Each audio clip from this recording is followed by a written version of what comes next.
Vamos lá, vamos continuar a nossa escola bíblica dominical.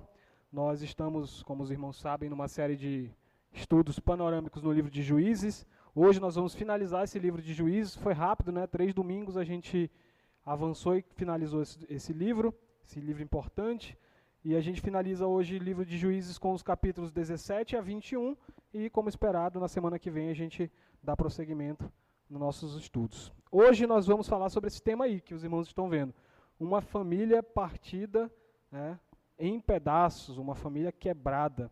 Porque é sobre isso que trata o final do livro de Juízes, sobre o estado espiritual e moral do povo de Israel no período final dos Juízes. Os irmãos que estavam aqui ou que ouviram pela internet o áudio da mensagem da semana passada, perceberam que o livro todo, que fala sobre a história dos Juízes de Israel, repete aquele ciclo de o povo pecou, clamou ao Senhor, o Senhor enviou um juiz, o juiz os livrou, e aí depois o povo volta a pecar e o ciclo se repete. Nesse trecho aqui dos capítulos 17 a 21, vocês vão se acostumar, vão se habituar com um novo ciclo de repetição que o autor quer que vocês entendam, para entenderem qual é a lição a moral da coisa nesses capítulos 17 a 21. Antes da gente entrar no texto propriamente dito, vamos orar, pedir que o Senhor abençoe esse momento de reflexão. Pai nosso que estás nos céus, nós te agradecemos, Senhor, por esse momento. Obrigado pelas pessoas, pelas vidas que estão aqui nesse momento, Pai. Por aqueles que estiverem ouvindo essa mensagem, onde quer que estejam. Que seja um momento de bênção para nós, que seja um momento de fortalecimento espiritual para nós. Que nós saiamos daqui, Senhor, fortalecidos, prontos a enfrentar mais uma semana de desafios, crendo naquele que nos faz mais que vencedores, o Senhor Jesus Cristo, nosso Senhor, nosso Rei. Ajuda-nos, Pai, a agora ter nossa atenção totalmente voltada para a Tua Palavra. Afasta de nós todo pensamento que venha competir, que venha roubar o nosso foco do Teu reino. Cuida de nós, da Tua igreja, daqueles que estão se dirigindo para cá nesse momento. É o que te pedimos em nome de Cristo Jesus. Amém. Então, olha só, eu disse para vocês que tem um novo ciclo de repetição aqui. Vamos olhar aí qual é esse ciclo. Abram aí Juízes 17, a Bíblia de vocês. Juízes 17, que é esse nosso primeiro capítulo de hoje, 17 a 21, a gente vai começar e eu vou mostrar alguns versículos repetidos para vocês. Quem abriu no capítulo 17, olhe para o verso 6 e leia para mim em voz alta o verso 6. Naqueles dias não havia rei em Israel e cada um fazia o que queria da vida. Vão para o capítulo 18 e leiam o primeiro verso. Outra pessoa, não mais a irmã Patrícia. Mesma coisa. Não havia rei em Israel. Os danitas, que são os membros da tribo de Dan, estavam fazendo o que queriam da vida. 19:1, outra pessoa aí. Capítulo 19, verso 1. Percebeu? Um homem levita, que só tinha que ter uma esposa, tomou uma concubina. Mais um. Capítulo 20, verso 25. 20 e 25. Outra pessoa. Aí ele vai complementar o texto, vai finalizar esse capítulo 20, vai para o 21 e vai repetir de novo. Naqueles dias não havia rei em Israel. Viu que o Caio leu aí? Mataram irmãos, 25 mil irmãos. Então percebam, tudo que vai girar em torno esse estudo vai girar todo em torno de uma verdade que a gente vai trabalhar ao longo do texto. Não havia liderança, o rei representa isso, liderança, um ponto de unidade que todo o povo, independente de suas diferenças, de qual tribo você perceba, você olha para aquele homem, aquele líder e reconhece ele como a fonte de unidade nacional, aquele que vai unir a nação toda em torno de um mesmo projeto. Não havia isso, era uma nação dividida cada um em seus propósitos, e aí agora a gente vai conhecer algumas histórias que relatam as consequências de esse povo estar vivendo sem liderança. É sobre isso que nós vamos tratar. Então voltem para o capítulo 17, e agora vocês já sabem qual é o pano de fundo, qual é o contexto dessa narrativa do capítulo 17 até o 21. O contexto é, o autor do livro, os autores do livro de Juízes estão querendo te mostrar quais são as consequências de viver numa nação dividida, em que não há uma unidade entre um povo. Tá? E a primeira história que vai ser contada para nós, nesse contexto do capítulo 17 ao 21, é uma história sobre idolatria, uma história sobre corrupção moral. E essa história ela é contada a partir de um personagem que é narrado aí chamado Mica. Esse rapaz, esse homem chamado Mica, ele morava nas regiões ali, se eu não me engano, de Efraim, e ele resolve que seria uma boa ideia ele ter a sua própria igreja em casa. Seria uma boa ideia. Ele pensou assim, por que eu ir para a igreja? Por que eu não abro uma igreja na minha própria casa, coloco todos os instrumentos aqui e faço tudo aqui mesmo, para mim? E olha só, vamos acompanhar essa narrativa aí. Capítulo 17, verso 1. Então, havia um homem na região montanhosa de Efraim, cujo nome era Mica. Está aí a apresentação dele. Verso 4. Porém, ele restituiu o dinheiro à sua mãe, que tomou 200 ciclos de prata e o deu ao ourives. Ele pegou, deu um dinheiro para o ourives. O que o ourives, o artista, fez para ele? Fez uma imagem de escultura e uma imagem de fundição, e a imagem esteve na casa de Mica. Verso 5. E assim este homem, Mica, veio a ter uma casa de deuses. Fez uma estola sacerdotal, uma roupa, né? E ídolos do lar, mais estátuas. E consagrou um de seus filhos para que ele fosse por sacerdote. Ou seja, ele pisou na lei de Moisés inteira aqui. Quebrou todos os mandamentos da lei. Tudo que não podia fazer pela lei de Moisés, ele foi lá e fez. Ele construiu imagem de escultura, ele adorou imagem de escultura, ele pegou para ser sacerdote alguém que não era sacerdote, não era da tribo de Levi. Ele está pisando em tudo aqui. Verso 7. Havia um moço de Belém de Judá, da tribo de Judá, que era levita, e se demorava ali, estava morando ali por Efraim. Verso 10. Então, o Mica chegou para esse rapaz, esse levita, e lhe disse, fica comigo, seja meu sacerdote. A cada ano te darei 10 ciclos de prata, e o vestuário e o sustento. E o levita entrou. Olha que história. Passava um levita por ali, imagina, vou ilustrar aqui, o Edinaldo está lá com a Patrícia na casa dele, cansado de andar, lá da comunidade deles para cá, para Santa Etelvina, e fala assim, mulher, bora fazer da nossa casa a nossa igreja? Bora, mas a gente precisa de alguém para fazer o culto. Aí nessa hora está passando um pastor na rua, aí o Edinaldo fala, pastor, vem cá, te dou um salário mínimo para tu ficar na minha casa. Te dou um salário, te dou comida, te dou tudo, tu vai morar aqui na minha casa, e quando eu quiser, tu faz um culto aqui na minha casa. Foi isso que o Mica fez. Ele construiu uma religião para ele, na qual ele teria um sacerdote para ele, um templo para ele fazer adoração na hora que ele quisesse. Só que, irmãos, relembrem, isso vai contra tudo que a lei de Moisés instituiu. Totalmente errada essa história do Mica. E aí, você pensa que não dá para piorar, meu amigo? Sempre dá para piorar, tá bom? Aí vai entrar alguns outros personagens, vão entrar novos personagens nessa história, que são alguns habitantes da terra de Danitas, que vão entrar aqui, vão ter um contato com esse Mica, com a casa de Mica, e vai dar um problemão. Vamos acompanhar aí o capítulo 18 agora. Verso 1 do capítulo 18. Naqueles dias, esse texto a gente já leu, né? Não havia rei em Israel, e os filhos de Dan buscavam uma terra para habitar, porquanto até aquele dia as tribos de Israel não havia caído sorte sobre herança, né? Não tinham terra para morar. Isso aí a gente estudou lá em Josué, lembram? Que fizeram a divisão e faltou terra para um bocado de gente, lembra? Tá aqui as consequências, ó. Os danitas não tinham terra para morar, foram invadir terra lá em Efraim para ficar para eles. Aí vem verso 5. Verso 5. Então lhe disseram, né, esses danitas chegaram lá, consulta a Deus para que saibamos se prosperará o caminho que levamos. Consultaram o levita que foi contratado pelo Mica. Queriam saber se o futuro deles ia ser bom. Verso 6. Diz-lhes o sacerdote, vão em paz, o caminho que vocês estão indo às vistas do Senhor. Verso 8. Então eles voltaram aos seus irmãos a Zorá e a Estaol, e eles perguntaram, o que nos dizeis? E aí, o que a gente faz? Verso 11.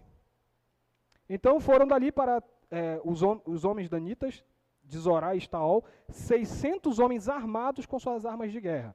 Verso 18. Entrando eles, pois, na casa de Mica, e tomando a imagem de escultura, a estola sacerdotal e os ídolos do lar, e a imagem de fundição, dizendo-lhes o sacerdote, que estás fazendo? Pausa aqui antes da gente continuar. Vocês estão acompanhando? Chegou um pessoal lá, viu a casa de Mica, ficou hospedado lá, espiou um pouquinho, voltou para sua terra e falou, vocês viram? O cara tem a igreja dele em casa. Reuniram 600 homens, tem aquele filme 300, né?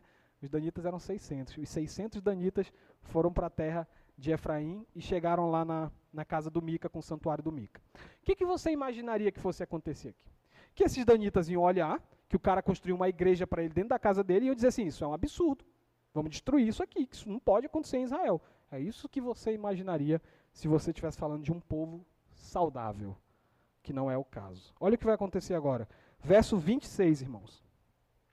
Assim prosseguiram o seu caminho os filhos de Dan e Mica, vendo que eram mais fortes do que ele, voltou-se e tornou para sua casa.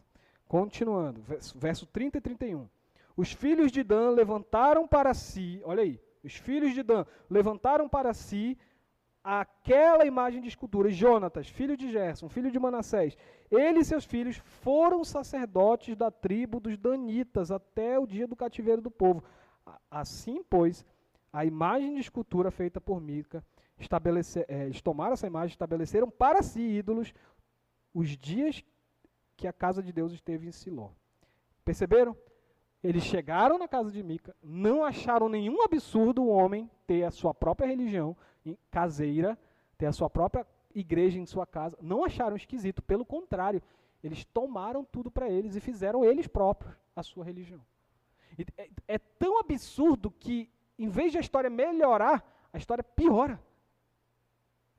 Os membros da tribo de Dan estavam procurando uma casa para morar, e eles viram ali uma oportunidade não só de ter uma casa, mas de ter também a sua própria igreja. Porque eles não queriam mais ter o trabalho de se deslocar até onde estava o santuário. O santuário ficava em Siló.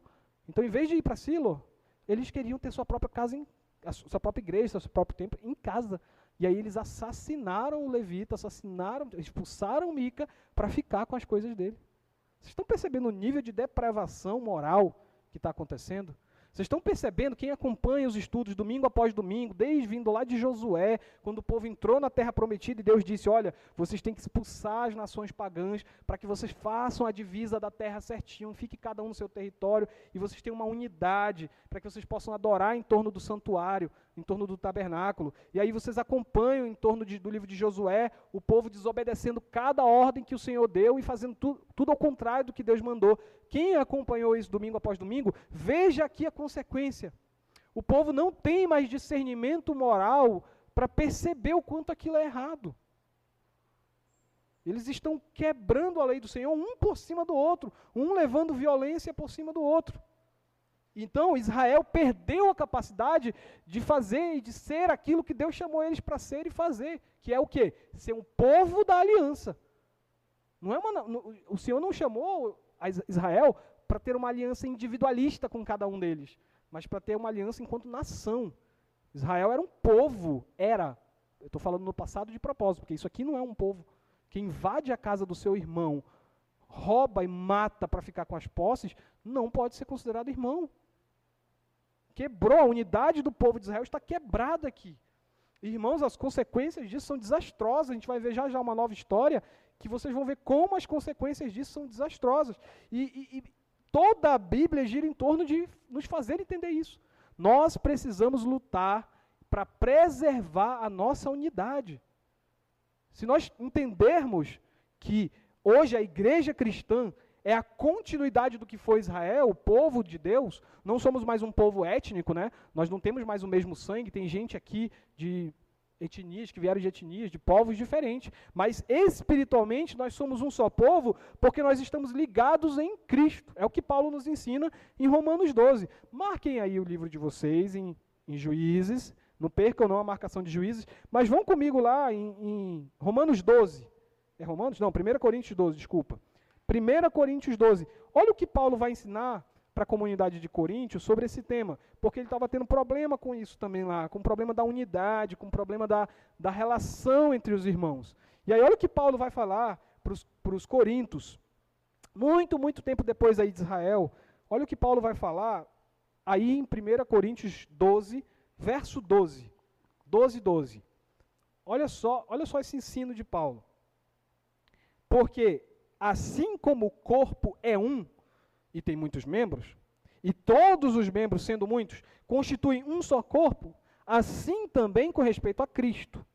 Pois em um só corpo, todos nós fomos batizados em um corpo, quer judeus, quer gregos, quer escravos, quer livres. E a todos nós foi dado de beber de um só espírito, porque também o corpo não é um só membro, mas muitos. Se disser o pé, porque eu não sou mão, eu não sou corpo, não, nem por isso ele deixa de ser corpo. Se o ouvido disser, porque eu não sou olho, eu não sou do corpo, não, nem por isso deixou de ser. Se todo o corpo fosse olho, onde estaria o ouvido? Se todo Se todo o corpo fosse ouvido, onde estaria o olfato? Mas Deus dispôs os membros, colocando cada um deles no corpo, como lhe aprouve. Se todos, porém, fossem um só membro, onde estaria o corpo? O certo é que há muitos membros, mas um só corpo. O texto continua, é muito bonito ler até o final, mas por motivo de tempo vou voltar para a reflexão. Vocês perceberam o que Paulo está dizendo? O Paulo está dizendo que se um membro fosse sobressair achando que ele é dominante no corpo, a unidade do corpo se quebra. O corpo em si, o que é um corpo? O corpo em si é a unidade entre os membros. Não existe um corpo quando eu divido os membros. A partir do momento que eu divido os membros, não é mais um corpo. E é isso, essa realidade espiritual que Paulo está falando para nós em Coríntios, Israel devia entender isso naquele tempo, nacionalmente falando. Uma nação que se divide deixa de ser nação. E é por isso que a desgraça está pairando Israel aqui em Juízes. Porque a unidade que Deus chamou eles para ter e exibir essa unidade foi quebrada. Por isso irmão volta-se contra irmão, por isso tribo volta-se contra tribo, por isso que eles se voltam contra o Senhor fazendo sua própria religião. Irmãos, é isso que vocês têm que entender como parte da igreja. A igreja é o único corpo, presta atenção, um único corpo que é comandado diretamente por Cristo. Porque essa analogia que Paulo faz, essa comparação que Paulo faz de que nós somos um corpo, ainda está incompleta. Porque corpo que ele fala é do pescoço para baixo. Está faltando uma peça aí, não está? A cabeça. E quem é a cabeça desse corpo? Quem? Jesus Cristo. Portanto, é somente fazendo parte desse corpo que você terá a sua vida individual governada por Jesus. Perceberam? Se você não está no corpo de Cristo, a cabeça que pensa e dá ordem para esse membro não é Cristo. Mas a partir do momento que você é membro desse Cristo, desse corpo, é o Cristo que governa o membro. Perceberam? Perceberam a analogia? Perceberam como funciona isso? Se você faz parte de um outro corpo, você está recebendo ordem de outra cabeça. E isso é perigosíssimo. Porque isso nos leva a fazer perguntas práticas aqui. Em que ordem de prioridade na tua vida está a tua união com a congregação, com a comunidade cristã? Igreja para ti é se der eu vou? Porque isso é um termômetro. Isso é um princípio de mostrar para ti quanto Cristo está na tua vida. Por quê? Porque lá fora você é um membro solto. Lá fora você é uma peça solta. É quando você entra aqui, você é integrado aos outros membros e você se torna corpo. E aí quando você se torna corpo, nós somos completados pelo cabeça, que é Cristo. Então, perceberam? Você lá fora está unido a Cristo sem a igreja? De forma nenhuma. Sem a igreja, ninguém pode acessar a Cristo. É na união do corpo de Cristo que você acessa o cabeça. Então é muito perigoso quando o crente quer levar uma fé individual, que nem Mica, que fez o seu próprio santuário, sua própria casa de adoração. É muito perigoso. Você fica vulnerável a ataques, que nem Mica sofreu ataques. Vocês acham que esses danitas que quebraram tudo na casa do Mica e pegaram as estátuas dele, vocês acham que eles teriam de coragem de fazer isso com o tabernáculo? Não. Com o tabernáculo eles não teriam coragem de fazer isso, porque eles sabem que o tabernáculo está guardado pelos levitas, por aqueles que foram chamados para manter a ordem na casa de Deus, é a mesma coisa. A fé aqui, nós temos nesse lugar onde nós nos reunimos, quando estamos como corpo de Cristo e o cabeça está aqui junto com o corpo, não há nada que possa parar essa obra. Não há nada. Não há nada. Ainda que a estrutura aqui se desfizesse desse templo, a igreja permaneceria forte. Porque a igreja recebe sua vida do cabeça. Agora, irmão, irmã, querido, querida, se você não estiver ligado ao corpo, o cabeça não governa a sua vida. Igreja é assunto de urgência. Você não pode, eu vou dar uma afirmação forte aqui, você não pode ser salvo sem a igreja. É forte essa afirmação. Porque a gente está acostumado, no mundo evangélico, àquela frase clichê. Mas a salvação não é individual? A salvação é individual dentro do corpo. O membro tem que estar no corpo. Membro se salvar sem o corpo do cabeça, não existe na Escritura. Cuidado. Vamos repensar que prioridade nós temos dado à igreja do Senhor. Vamos pensar que prioridade nós temos dado ao nosso envolvimento com a comunidade de fé. Você está se envolvendo mais com projetos lá fora do que aqui dentro?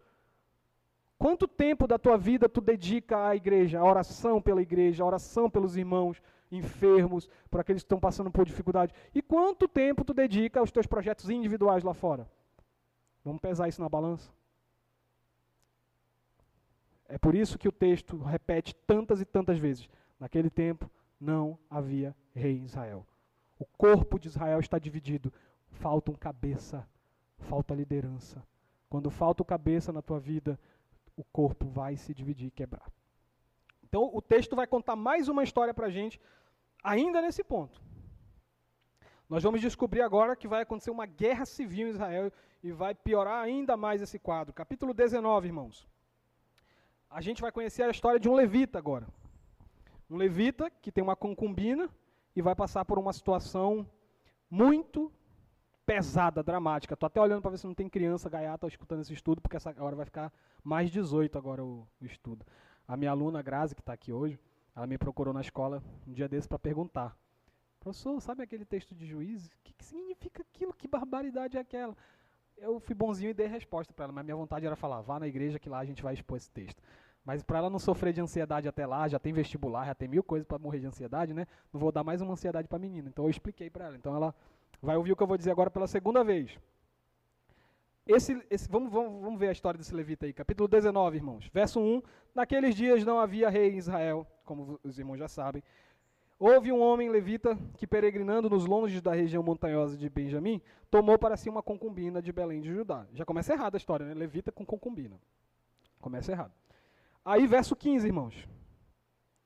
Retiraram-se para Gibeá, a fim de nela passarem a noite, nessa cidade chamada Gibeá. Entrando ele, assentou-se na praça da cidade, porque não houve quem os recolhesse na casa para ali pernoitarem. Pausa aqui, tá? Irmãos, em Israel, você hospedar alguém é uma questão moral, tá? Você deixar alguém sem hospedagem, não é que nem a gente não, que quando passa alguém na porta a gente fecha a janela para se esconder da visita, tá? Em Israel, você encontra uma pessoa na praça que você nunca viu, você chama para passar a noite na sua casa. É um pecado social você deixar alguém desabrigado. Por isso que é tão importante, por exemplo, na história do Senhor Jesus Cristo, o rei de Israel está ali procurando hospedagem e Maria não tinha onde dar a luz. Por isso ela deu a luz no estábulo, porque não tinha quem hospedasse o nosso rei. Olha o significado pesado aqui dessa coisa. Então esse casal está rondando aí pela cidade e não tem quem hospede eles. Verso 20. Então disse o velho, né, um homem que ele encontrou na praça: Pai seja contigo, tudo quanto te vier a faltar, fique ao meu cargo. Uma alma caridosa, né? Tão somente não passes a noite na praça. Ele sabia, né? É tipo tu chegar alguém tarde da noite numa rua perigosa, e tu falar: meu irmão, não fica nessa rua. Então ele já sabia que era uma área perigosa ali. Verso 22. Enquanto eles se alegravam, foram para a casa desse velho, eis que os homens daquela cidade, presta atenção, irmãos, filhos de Belial, cercaram a casa, batendo a porta, e falaram ao velho, o senhor da casa, dizendo: traze para fora o homem que entrou em tua casa, para que abusemos dele. Olha isso, irmãos, olha o nível. Verso 25.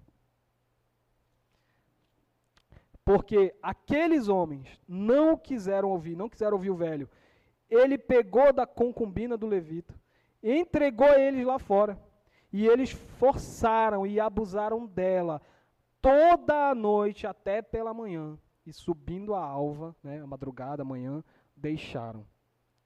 Verso 20, vamos continuar até o 30. Ao romper da manhã, vendo a mulher, caiu à porta da casa do homem, onde estava o seu senhor, e ali ficou até que se fez dia claro. Levantando-se pela manhã, o seu senhor abriu as portas da casa, e saindo a seguir o seu caminho, eis que a mulher, sua concubina, jazia à porta da casa, com as mãos sobre o limiar. Ele lhes disse: levanta-te e vamos. Porém, ela não respondeu. Então o homem a pôs sobre o jumento, dispôs-se e foi para sua casa. Chegando em sua casa, tomou um cutelo, e pegando a concubina, a despedaçou por seus ossos em 12 partes, e as enviou por todos os termos de Israel. Cada um que a isso presenciava aos outros dizia: nunca tal se fez, nem se viu desde o dia em que os filhos de Israel subiram da terra do Egito, até o dia de hoje. ponderai nisso, e considerai, e falai. Verso 30 já foi, né? Então pronto. Irmãos, prestem atenção. O texto de Juízes aqui está fazendo uma referência clara a um texto lá de Gênesis, quando Ló, um sobrinho de Abraão, ele está morando na região de Sodoma e Gomorra e acontece exatamente isso. Só que lá era um anjo do Senhor. Um anjo do Senhor que fica hospedado na casa de Ló e os homens aparecem querendo arrombar a porta da casa para abusar sexualmente do anjo. E Ló não aceita entregar o anjo e acontece uma história parecida, mas não tem essa coisa de cortar alguém em 12 pedaços. Só que aqui aconteceu isso. Queriam abusar o homem, alguém jogou a concubina, abusaram dela, ela não resistiu aos ferimentos, ela morreu depois desse abuso gravíssimo. O homem levou ela para casa de volta, partiu ela em 12 pedaços e mandou para 12 regiões diferentes de Israel, dizendo, prestem atenção no que aconteceu em Israel. Qualquer um que lesse essa carta ia entender a mensagem. E eu quero que vocês entendam. O autor está dizendo o seguinte, lembram aquela história de Ló, que aconteceu em Sodoma e Gomorra? Aquela maldade, aquela perversão espiritual, moral, sexual, está entre nós. Nós estamos tão quebrados como nação, nós estamos tão destruídos como nação, que o resultado disso, vocês estão vendo na minha concubina. Ela foi partida em 12 pedaços, igual a nossa nação. O ato desse homem, que você pode achar muito esquisito, muito bizarro, e de esquartejar sua esposa, sua concubina em 12 pedaços, é um ato quase que teatral, profético. Ele está querendo mostrar algo para a nação. Lembre-se que ele era um levita, ele tinha uma função social, espiritual diante da nação. É absurdo, é bizarro isso que ele está falando, mas ele está vendo uma oportunidade de alertar a nação para a causa daquilo que levou a esposa dele à morte brutal. O que levou a minha esposa a estar partida, a minha concubina está partida em 12 pedaços, não foi só a minha faca, foi o nosso pecado, foi a nossa imoralidade, foi a nossa desunião, foi isso que levou ela a ser abusada até a morte, e ela ser partida em 12 pedaços é para que a nação toda entenda que ela não foi a primeira e ela não vai ser a última que vai passar por isso. Enquanto nós nos permitimos como família, como povo de Deus, viver assim, dividido, quebrado, espiritual, moral e sexualmente, vai continuar acontecendo isso, vez após vez, Israel. Quantas mulheres, quantas crianças, quantas pessoas serão abusadas até que a gente se toque de que a nossa nação está quebrada em pecado e idolatria. Filhos de Baal fizeram isso. Pessoas que deveriam adorar o único Deus de Israel, estão adorando a deuses estranhos. Mica, um israelita da região de Efraim, faz uma igreja na sua própria casa, estabelece ídolos da sua própria casa. Os efraimitas vêm, quebram tudo e ficam com as estátuas para adorar irmãos. Isso é uma nação totalmente depravada e perdida. E as consequências estão demonstradas no corpo dessa mulher que foi partida em pedaços. E como é que o povo de Israel reage a isso? O povo de Israel reage chocado e decide avançar contra aqueles que fizeram isso. Quem foram os responsáveis? Os benjamitas. Porque o crime aconteceu em Benjamim e não houve ninguém para se levantar contra isso em Benjamim. Então, todas as tribos de Israel que receberam uma parte da mulher esquartejada decidem que é hora de atacar Benjamim, disciplinar Benjamim pelo que está acontecendo lá. Capítulo 20, irmãos, vamos lá. Verso 1.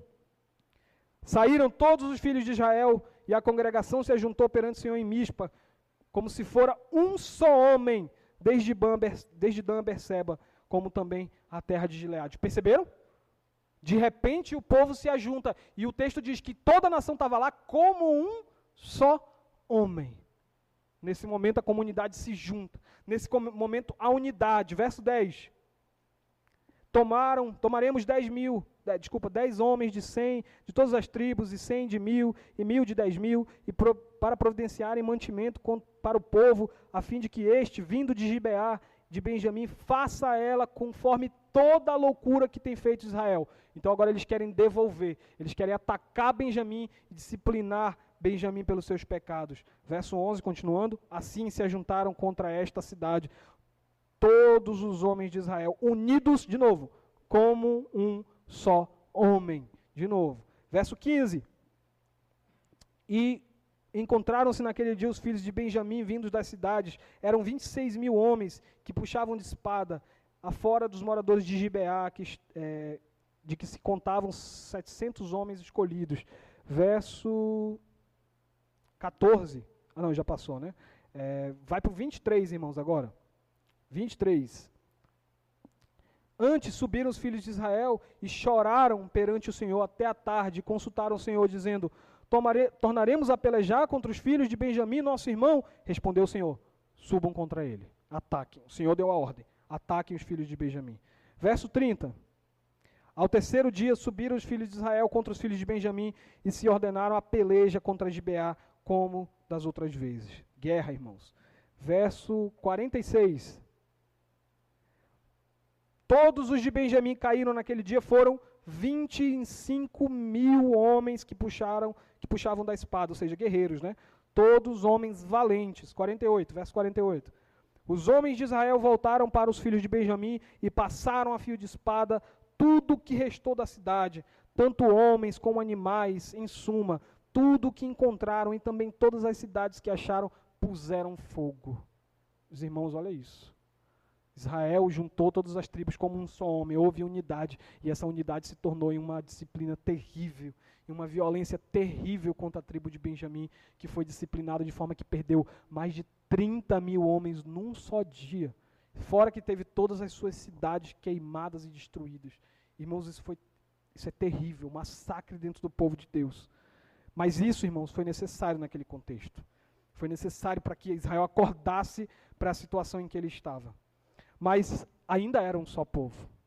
Ainda era um povo. E ao ver depois Benjamim como uma tribo destruída, que não restou homem praticamente, só restou mulher e criança, Israel não consegue olhar aquilo com alegria. Sim, precisava ser disciplinado, Benjamim? Precisava. Estou alegre em ver ele destruído? Não. Olha só o que acontece no capítulo 21, irmãos. Verso 3, 21, 3. Disseram, todo o povo, depois que destruiu Benjamim, né? Disseram: ah, Senhor, Deus de Israel, por que se sucedeu isto em Israel, que hoje lhe falte uma tribo? Uma tribo sumiu do mapa, Benjamim. Verso 6. Os filhos de Israel tiveram compaixão do seu irmão Benjamim e disseram: foi hoje eliminada uma tribo de Israel. Verso 7. Como obteremos mulheres para os restantes deles? Pois juramos pelo Senhor que das nossas filhas não lhes daríamos por mulheres. Estão desesperados porque a tribo vai acabar, sobrou mulher. Como é que elas vão continuar a tribo de Benjamim se reproduzindo se não tem homem benjamita? Estão chorando sabendo que a tribo vai acabar. Verso 13. Toda a congregação, pois, enviou mensageiros aos filhos de Benjamim que estavam na penha Rimon e lhes proclamaram a paz. Chegaram lá para anunciar que estava em missão de paz. 14. Nesse mesmo tempo voltaram os benjamitas e se lhes deram por mulheres as que foram conservadas com vida das de Jabes-Gileade, porém estas ainda não lhes bastaram. Verso 15. Então o povo teve compaixão de Benjamim, porquanto o Senhor tinha feito brecha nas tribos de Israel. Verso 23, irmãos, para finalizar. Assim fizeram os filhos de Benjamim e levaram mulheres conforme o número deles, para que arrebatassem de todas as que dançavam, e foram-se e voltaram à sua herança e reedificaram as cidades e habitaram nelas. Depois vocês leiam com mais atenção como foi esse processo. O ponto é, depois de chorar, porque vê que disciplina é algo necessário, mas que não é fácil, Israel volta a ter compaixão por aquela tribo ferida, por aquela tribo que foi machucada, quase riscada do mapa, e decide que essa tribo precisa ser sarada. Que Israel não quer ver Benjamim desaparecer. E aí Israel vai e arma um plano para conseguir homens que tenham alguma ascendência próxima a Benjamim, que não estão inseridos naquele juramento, e que possam dar filhos às mulheres benjamitas, e continuar com a tribo de Benjamim. E isso é tão grave, irmãos, que quando a gente for entrar mais lá para frente no livro de 1 Samuel, vocês vão ver Saul, que vai ser o primeiro rei de Israel, é um benjamita. E quando ele é chamado por Deus, Deus diz: Saul, eu quero você como meu rei. Saul vai dizer: mas eu sou incapaz e eu sou um benjamita, a menor tribo de Israel. Por que Israel é menor, Benjamim é a menor tribo de Israel? Por causa disso. Foi uma tribo que foi praticamente zerada e teve que ser reedificada do zero. Então, irmãos, isso mostra para a gente que Israel levou a sua desobediência, levou a sua imoralidade até onde pôde. Mas chega um ponto onde o próprio Deus, nosso Senhor, não permite que o seu povo siga daquele jeito. Tanto é que o texto finaliza, que nós lemos aí, dizendo que Deus, o Senhor, fez essa brecha. Esse buraco que ficou faltando lá, quase como se fosse um sorriso sem um dente. Esse dente que está faltando, foi Deus que quebrou. Não foram os israelitas que atacaram Benjamim? Foram os israelitas que atacaram Benjamim. Mas quem conduziu essa calamidade, quem fez com que Benjamim fosse disciplinado à altura que merecia, foi o Senhor. Tanto é que Israel terminou a disciplina e não ficou feliz com aquilo. Ficou triste de ver seu irmão Benjamim arriado. Então o Senhor proporciona a possibilidade de restaurar essa tribo. E isso mostra para nós que o povo do Senhor, irmãos, é um povo que anda e às vezes vacila. O povo do Senhor não é o povo, a gente diz que o povo do Senhor é o povo santo, é o povo santo, é a nação santa, mas é uma nação santa lutando contra a sua natureza terrena, que persiste, que continua nos tentando, que continua nos colocando, às vezes, por motivos bestas, um contra o outro. E no momento em que há um conflito na igreja, uma parte que errou contra o seu irmão precisa ser disciplinada. E o povo de Israel foi usado pelo Senhor para isso, para disciplinar seu irmão Benjamim. Na igreja é assim, irmãos. Nós somos usados como instrumentos do Senhor aqui na igreja para ajudar um ao outro, para disciplinar um ao outro, para ser disciplinado quando precisa. Mas isso só é feito dentro da comunidade. Se Israel continuasse como estava antes, todo dividido, mais mulheres seriam abusadas, mais pessoas seriam abusadas. É quando a comunidade se une, como disse o texto. Naquele dia os israelitas se reuniram como um só homem. É nesse contexto onde a comunidade está unida, entendendo o seu chamado de ser um só homem, um só povo, um só corpo. É nesse momento que o Senhor usa o seu povo para trazer verdade, para trazer justiça, para trazer disciplina. Porque nesses tempos não havia rei em Israel, não havia liderança, não havia cabeça. Então é preciso que a comunidade esteja unida.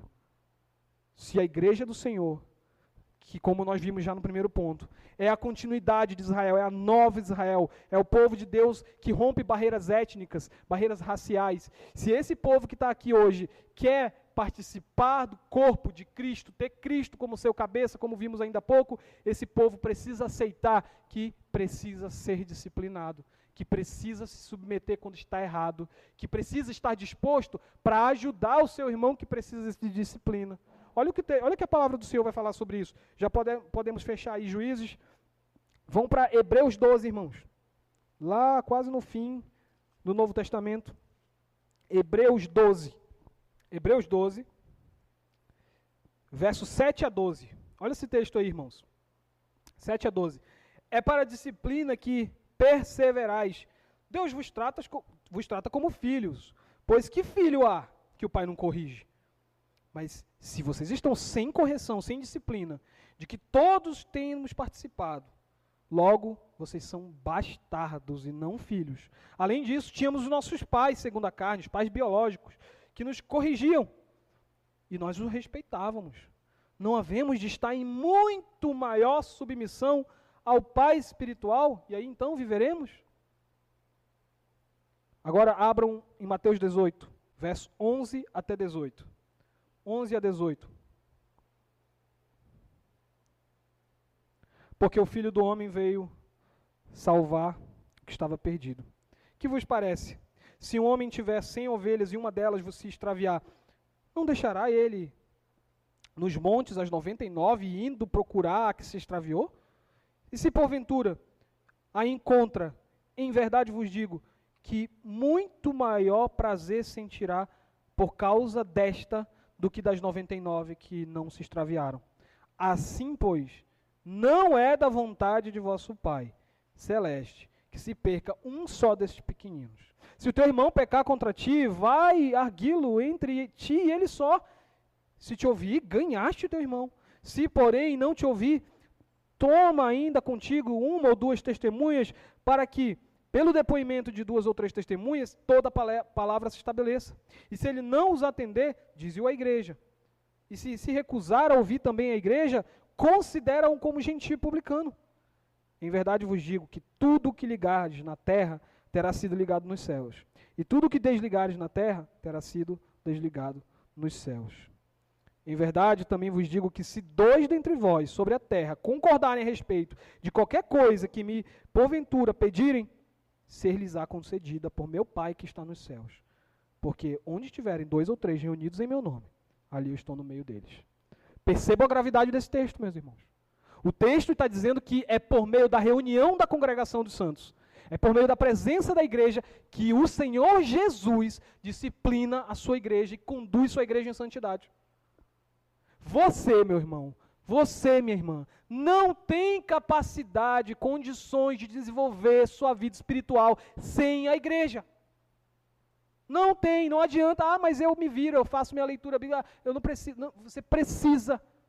Você não tem condições de levar uma vida espiritual sem a igreja, porque é no contexto da igreja, é no contexto da comunidade que você tem o dom dos outros irmãos, dados pelo Espírito Santo, para corrigir as suas falhas. É no contexto da igreja que os seus dons vão ajudar a corrigir a falha do outro, da outra.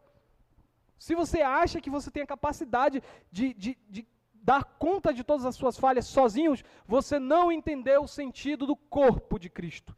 Você ainda está querendo ser um membro com carreira solo, um membro que se solta do corpo e vai sozinho seguindo sua vida, mas isso não existe no cristianismo. Cristão só faz parte de Cristo, só tem comunhão com Cristo. No seu corpo, e o seu corpo é a igreja. O seu corpo é a igreja. Fora do corpo de Cristo, você é um membro solto. Sendo um membro solto lá fora, você não receberá a disciplina do Senhor, você não receberá o socorro do Senhor para as suas fraquezas. Pense um pouco sobre as suas fraquezas, pense um pouco sobre os defeitos que só você sabe. Por que você luta tanto às vezes com esse defeito e não consegue vencer essa batalha? Porque você não pede ajuda daqueles que o Senhor enviou para te ajudar. O Senhor tem levantado homens e mulheres aqui nessa congregação para te ajudar. Mas se eles não souberem das tuas lutas, se eles não souberem, se nós não soubermos das tuas dificuldades, você vai lutar sozinho. E o Senhor não quer que você lute sozinho essa luta. O Senhor quer que você seja corrigido. Veja que o propósito da disciplina é o seu bem. O texto diz, se o teu irmão te ouvir, ganhaste o teu irmão. Esse é o propósito, ganhar. Quando a igreja se junta para disciplinar alguém, para trazer uma verdade, para trazer uma ajuda, para trazer uma exortação, para trazer disciplina, o objetivo não é machucar, é corrigir, é sarar, como Benjamim foi sarado. Foi dolorido o que passou Benjamim? Claro que foi, mas a Benjamim, curada depois, se recuperou. E andou em caminhos melhores. É assim que a igreja funciona. Você não vai progredir. Escuta o que eu estou falando, irmão e irmã. Você não vai progredir na vida espiritual sem a igreja. Enquanto você ficar usando a igreja como material de consumo, que você vem quando quer, não vem quando não quer, sua vida espiritual não vai andar. Sua vida espiritual vai ficar paralisada. É só na comunhão com o corpo de Cristo que você vai andar. Que nós possamos, irmãos, dar valor a isso. Dar valor ao fato do que o texto está nos chamando para refletir desde o seu início. O que o texto está dizendo desde o seu início? Que tudo isso que aconteceu de grave em Israel, aconteceu porque naqueles tempos não havia rei em Israel. Não havia um cabeça para a nação. Nós aqui temos um cabeça. Quem é o nosso cabeça, irmãos? Cristo Jesus. Fora daqui você está desligado do cabeça. Você precisa do cabeça. Você precisa de Cristo na sua vida. Então, vamos servir a Cristo, estando no seu corpo, na sua igreja. Amém? Alguma pergunta sobre esse ponto final? Comentário? Sim, minha esposa. Isso, conforme minha esposa está comentando aqui, o Senhor usou todo esse quadro de calamidade, usou o seu povo para trazer a disciplina, mas o objetivo do Senhor não era eliminar Benjamim, não era arriscar, não era machucar, trazer o mal sobre Benjamim, mas trazer o bem. Só que para que surja o bem, precisa primeiro vir a dor da disciplina.